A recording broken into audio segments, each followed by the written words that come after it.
Nah, terima kasih pemirsa masih bersama kami di Research and Dedication dan tentunya juga masih membahas mengenai penelitian dan pengabdian nih. Dan masih juga bersama dengan Ibu Lisnawati. Nah, Ibu, tadi kita sudah berbicara mengenai pengabdian yang Ibu lakukan. Nah, kira-kira ada rencana nggak sih Bu untuk melakukan penelitian itu lagi di desa tersebut atau mungkin di desa lainnya? Ya, karena kita udah biasanya kalau kita udah di satu desa, kita akan lanjut ke desa yang lain dengan tema yang berbeda. Ataupun bisa jadi di desa itu lagi tetapi dengan tema yang berbeda. Nggak mungkin kita lanjut lagi dengan tema yang sama. Nanti tidak ada perbedaan yang signifikan dari pengabdian masyarakat yang kita lakukan. Nggak mungkin kan setiap tahun itu ada dengan tema yang sama selalu. Apalagi sebenarnya dosen itu ya dituntut untuk melakukan pengabdian masyarakat setiap semester. Jadi setahun ada 2 kali untuk pengabdian masyarakat. Berarti 1 semester sekali ya Ibu ya? Iya, per semester. Nah, kira-kira dari penelitian yang sudah Ibu lakukan, mungkin kan pasti banyak ya pengabdian dan penelitian yang sudah Ibu Lisna lakukan. Kira-kira ada nggak sih judul dari pengabdian yang paling menarik gitu selain ini? Selain ini ada ya. Sebelumnya saya juga pernah melakukan pengabdian masyarakat untuk desa destinasi desa wisata. Itu ada di Monsinget, itu juga di Aceh Besar ya. Ini kebetulan Primuda kan di Aceh Besar juga, Kecamatan Baitus Salam.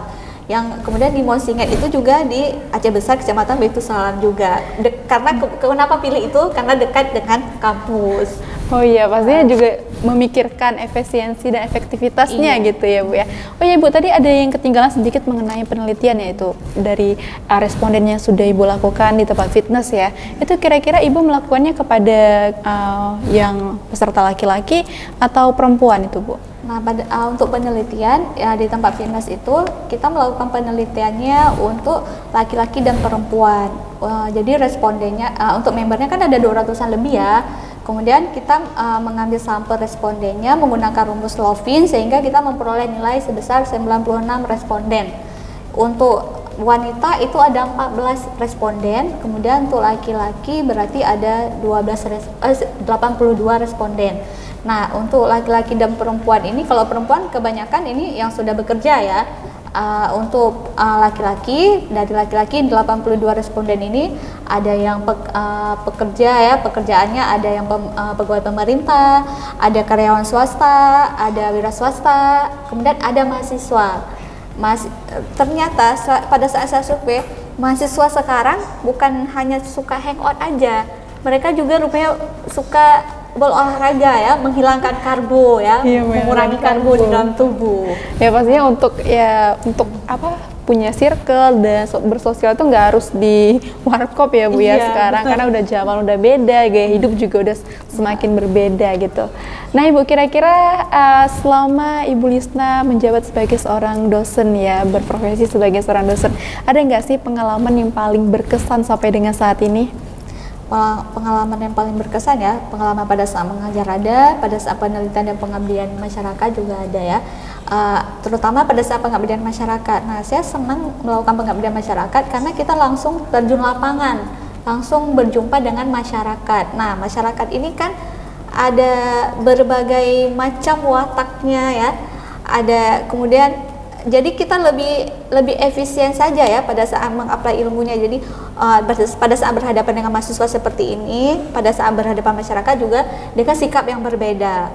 Nggak mungkin kalau mahasiswa mungkin karena mereka melanjutkan pendidikan sarjana, mungkin wawasannya memang sudah semakin luas sudah semakin luas. Akan tetapi ada juga masyarakat kita nggak bisa berpatok pada tingkat pendidikan ya. Ada masyarakat yang tidak kuliah, misal cuma lulusan SMA sederajat, itu wawasannya sebenarnya lebih luas juga ya. Saya tidak menyangka, makanya kita nggak boleh menilai orang dari luarnya saja. Ya. Pasti memang di setiap lingkungan itu ada faktor-faktor lain gitu ya Bu ya, mempengaruhi wawasan seseorang. Jadi nggak hanya perguruan tinggi ya, mungkin dari pergaulannya, kemudian juga dari apa yang dia baca gitu ya Bu ya. Karena sekarang untuk mendapat informasi dan juga ilmu itu kan nggak cuma di bangku kuliah ya Bu ya, dimanapun bisa. Nah Ibu, sebelum kita tutup nih Bu, ada nggak sih pesan-pesan nih kepada pemirsa di rumah? Nah, ada nih ya pesan dari saya selaku saya dosen di Universitas Ubud Indonesia. Jadi untuk adik-adik yang sekarang sedang SMA yang mau selesai, jadi kita di sini ada beberapa program ya di Universitas Ubud Indonesia. Salah satunya ada program beasiswa. Jadi untuk adik-adik mahasiswa yang mau melanjutkan kuliah pendidikan di sini, jadi bisa memilih Universitas Ubud Indonesia. Jadi kita di sini ada beasiswanya, beasiswa dari universitas langsung ya. Kemudian kita di sini ada beberapa fakultas, ada Fakultas Sosial Sains dan Ilmu Pendidikan yang saya tempati sekarang ya, Fakultas Ekonomi, ada program S1 Manajemen, ada S1 Akuntansi, dan ada dari Fakultas Kesehatan. Dan insya Allah ya ilmu di sini akan lebih banyak nih didapatkan, lebih banyak lagi ya. Kita nanti ada seperti dosennya, ada program e-learning ya, ada program R&D seperti ini. Jadi kita banyak platform-platformnya. Jadi karena kita udah berbasis Cyber University. Jadi belajar gak hanya di ruang kelas saja ya Bu ya, bahkan dari rumah, nih nonton TV juga termasuk edukasi juga ya. Jadi banyak banget nih hal positif yang mungkin bisa nih adik-adik dapatkan apabila mendaftar ya di Universitas Ubudiyah Indonesia. Nah, kini pemirsa, tentunya kita sudah berbincang-bincang dengan Ibu Lisnawati mengenai pengabdian dan juga penelitian. Nah, kini pemirsa, saya Mas Fitia, saya Lisnawati, pamit undur diri dari hadapan Anda. Terus saksikan Research and Dedication hanya di UB on TV. Wassalamualaikum warahmatullahi wabarakatuh.